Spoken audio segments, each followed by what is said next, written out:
Ready to Love, Season 6, Episode 3, coming your way. Stay tuned.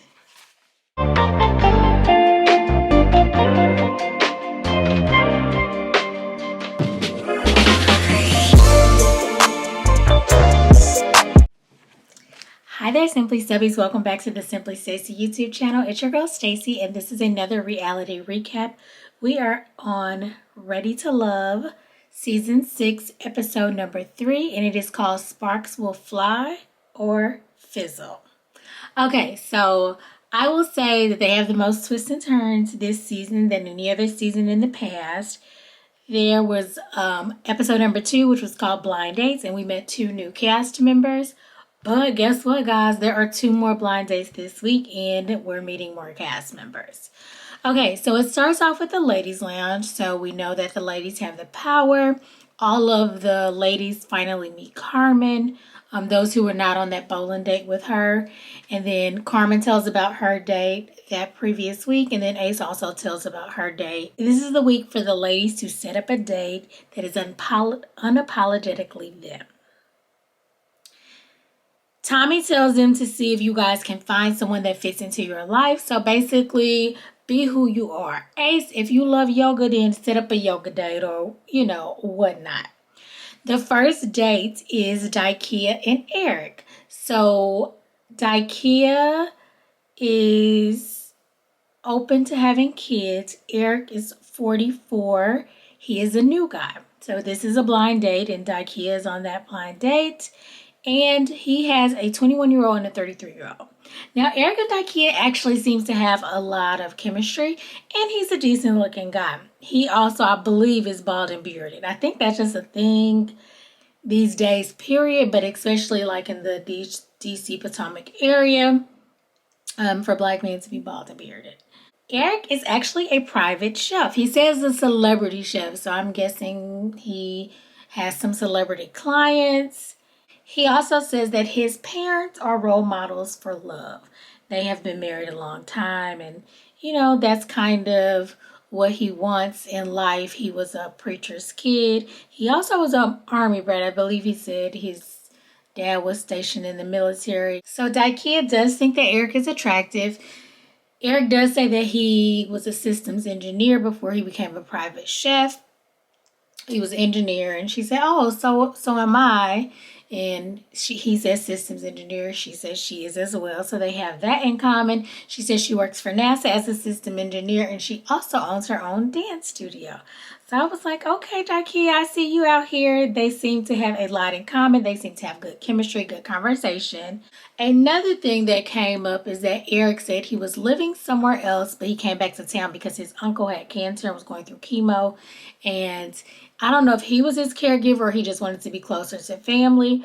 But in him mentioning that, Daikia says that she also had cancer previously. I think when she was 30, she was diagnosed with, she said ovarian cancer. I can't recall which one, but she battled that and got through it. And so they also bonded on that level as well. So the next blind date is between Clifton and the new lady. Her name is AP. So AP is 42. And she is a holistic life coach. I was like, okay, that's a thing. She said that she was married for 10 years and, her husband passed away. And so she became a widow. She has 2 children.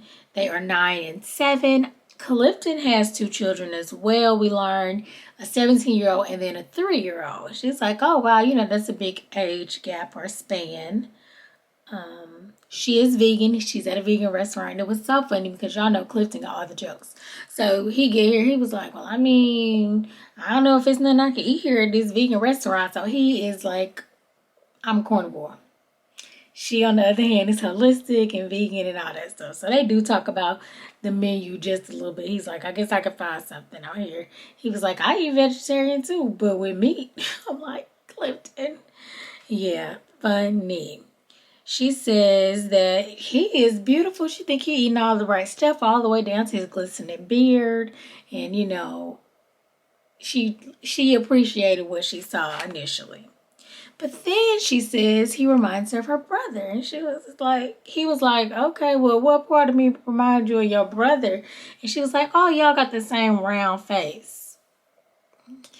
And basically they both kind of knew, because like, who wants to be reminded somebody of their sibling on a date? And basically they both decided that they kind of got friend vibes. Even though they think they're both attractive, they're not into each other. Next up is a group date. This is the first group date of the week.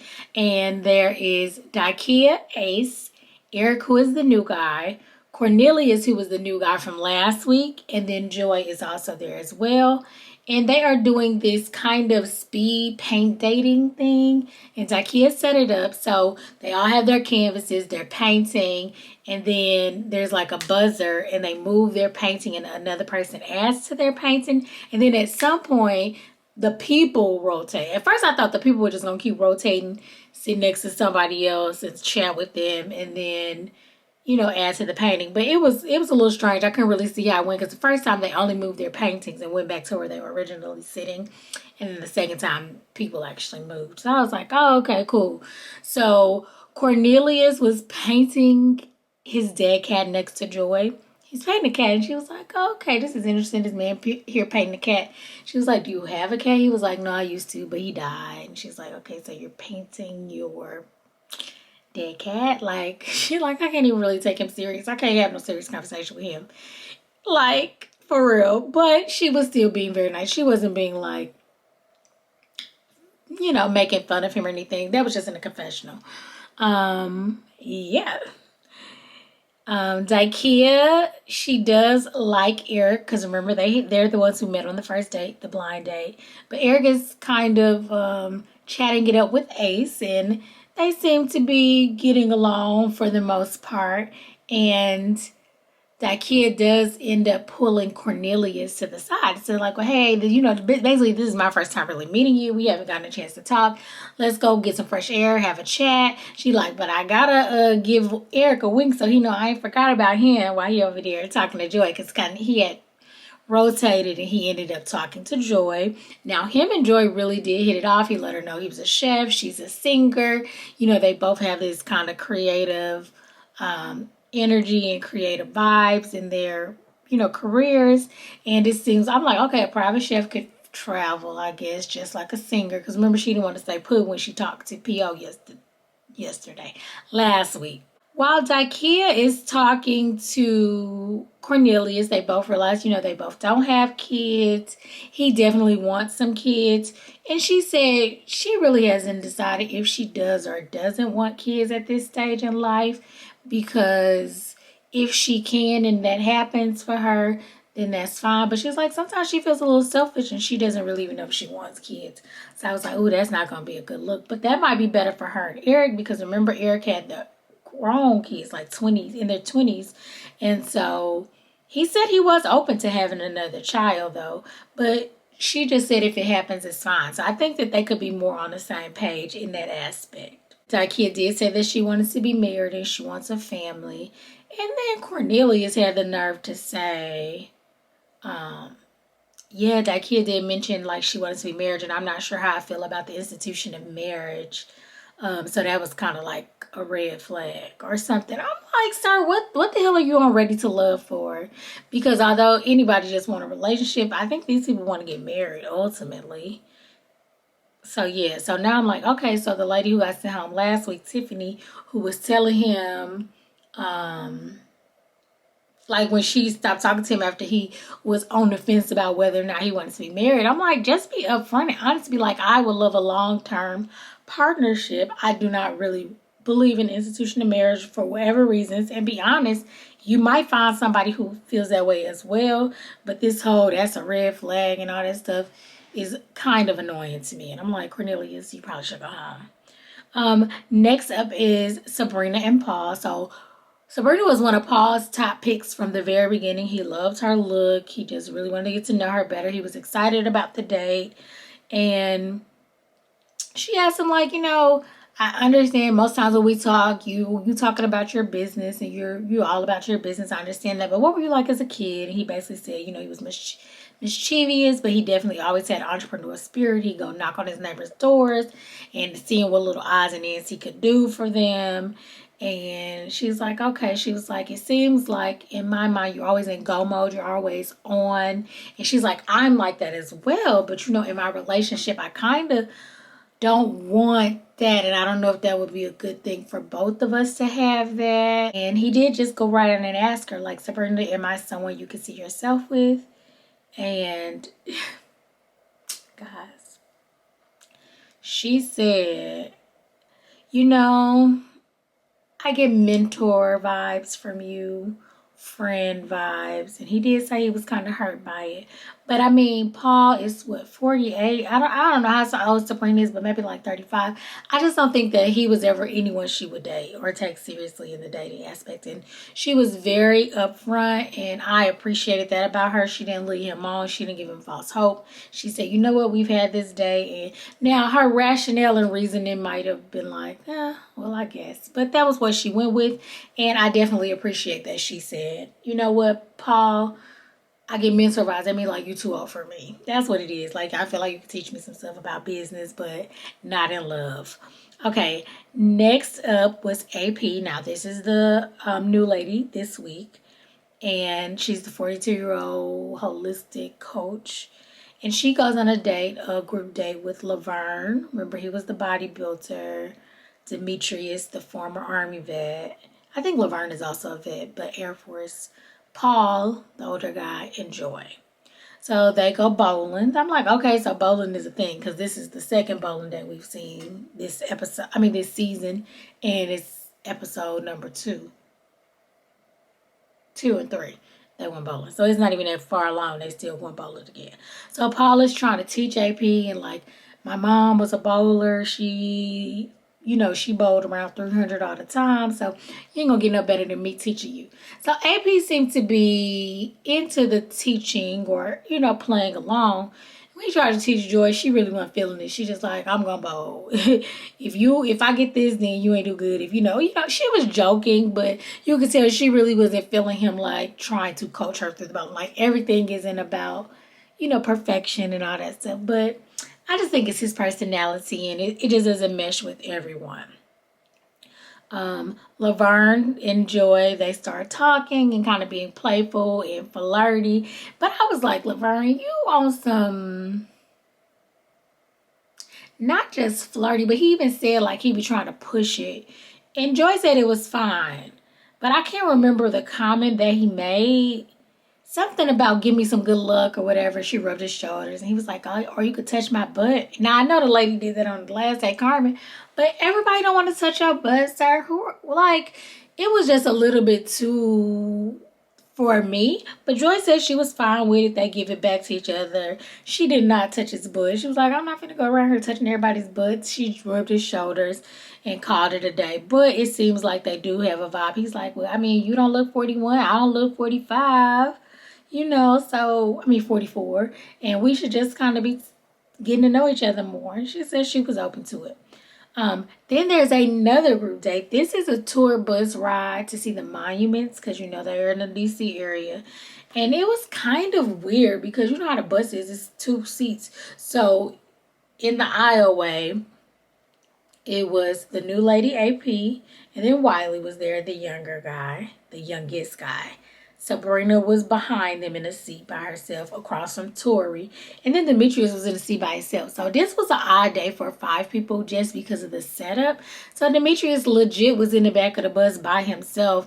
He could hear the conversations. You know what? I do think he could have engaged. But basically the two that was sitting across from each other, they talked the whole time. Sabrina did say it was kind of weird because she does really like Demetrius. She kind of wanted him to like jump in or fight for her or something, or at least try to be a part of the conversation. But it was just like he could hear everything she was saying with Tori, but he wasn't a part of the conversation.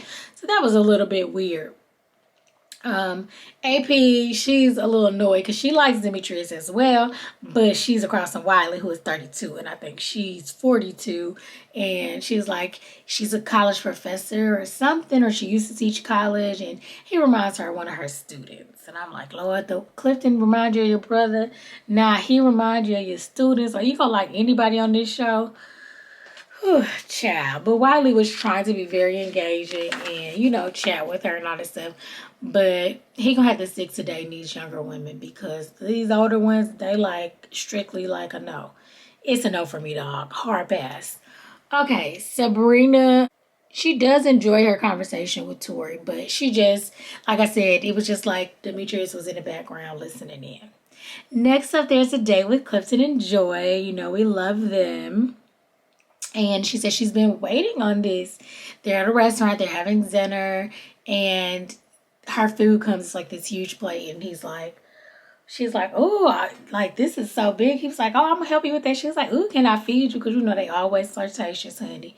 So he gets up and comes around the table, she feeds him. Lo and behold, he's like, oh, this has coconut in it. She's like, oh my God. Like, he's allergic to coconut. He was like, if it's artificial coconut, I'm good. But if it's real coconut, it's not. But he's like, I like her so much. As long as I don't pass out and cut off my air supply, I'm going to stay on this date.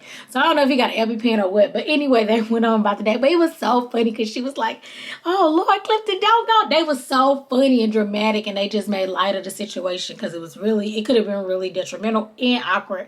But she was like, oh, don't die, Clifton, don't die. He was like, don't take me now. It was cute and funny. But they did have a good conversation, as they always do. She did go into details about, he lost his dad, I believe, in his 20s. And she lost her father. She was raised by her dad because her mom was from Trinidad. So she was raised by a single father, which was a little bit different. But her father has since died. And then his father also died when he was younger. So they do talk about that. And she opens up to him, and they both feel that it's nice to have somebody who truly understands what you're talking about and what you go through when you've lost a parent, because not everyone knows that feeling yet. At some point in their life they probably will, but at this stage not everyone can relate to that. So they got deep, they opened up. I'm like, oh, they just getting their bond really close. She says that she feels safe with Clifton, and yeah, they both say that they want to do this again. She tells him that she can see characteristics of herself in him. And then, of course, he says it right back. And I said, that's super cute. So next up, we're at the ladies' lounge. Those are the dates for the week. And Tommy lets AP meet all the ladies, because remember, this is her first week in the fold. And they say, okay, let's get started with the connections. So A says she feels Laverne. They are consistent. They talk all the time. And I was like, okay, this is why he keep calling her Peace and all this other stuff.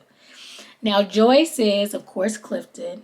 Carmen says she likes Clifton. Now, Carmen is the girl from last week, the Air Force lady who had on the contacts when she met Clifton. So he was being very nice, but I don't think he likes her. But she felt the vibe, and so she says she likes him. Sabrina says she likes Demetrius and Tori. Precious is the only one who really likes Paul. Now, Daikia says she liked Clifton and Demetrius, and then here comes Eric, and he kind of surpassed him, so she really likes the new guy, Eric, from this week. Okay, Tommy says, who's in the bottom? Of course, AP says Wiley.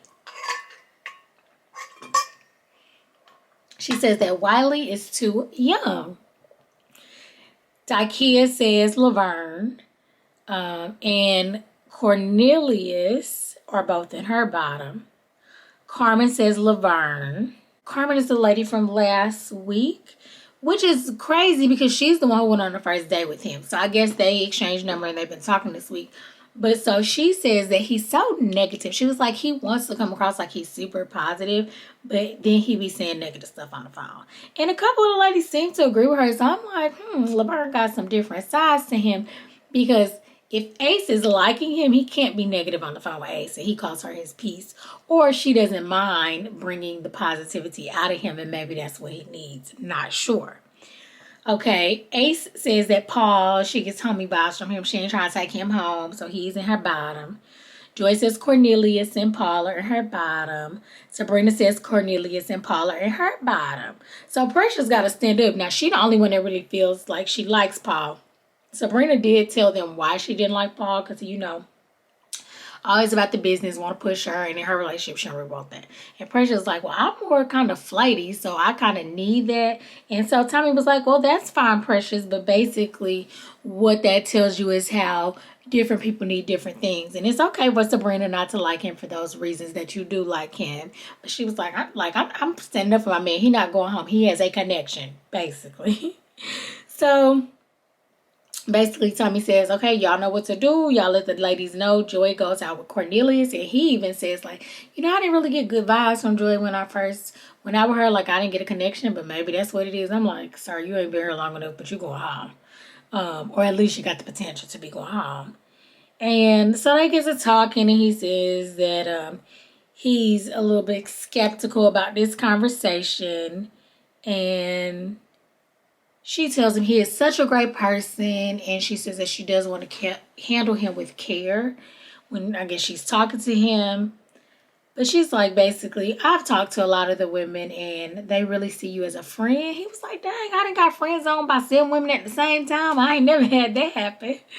And, yeah, that's how he felt about that. And then there's Precious and Paul. So Precious and Paul go out. He says that he feels that they have scratched the surface, but he does want to get to know her more, learn more about her. And she just kind of gets right to it. I think she can't just put on. So she just want to get to it. So she's like, we had a deliberation, and this is what the women are feeling. He says he's the only one that's diving in. Like, nobody else is really trying to dive in with him. And he's like, I'm not the problem. Like, he went on this whole rant. Like, I'm not the problem. They're the problem. And he thinks that the women are wrong and all this stuff. And she stops him and is like, you know what? I do think that the women are misunderstood. They're wrong. They don't know who you are. And you are still ready to love. And so after his little rant or whatever, when he was in the confessional, he did say, if that's the consensus, then maybe he does need to move a little bit differently if all the women kind of feel the same way. And then Joy tells Cornelius that he is the one that is not ready to love, so he is going home. He only been there 1 week. I said, oh, dang. But that's almost how the new guy that came on last season, mid-season, he didn't stay around very long either. He couldn't make a connection. Okay, so there are 2 new singles coming next week, and there's also a pool party. So I'm excited to see what it's going to be. Let me know what you guys are thinking about this season. I'm kind of liking it. I can't wait to see who the next people are. I do hope it's someone a little bit younger, because I think Wiley is not getting a fair shot because all of the women are way older than him. And so maybe it'll be a younger woman. So let me know in the comments. Let me know your thoughts. Please like, comment, subscribe, and share my video. Until next time, see ya.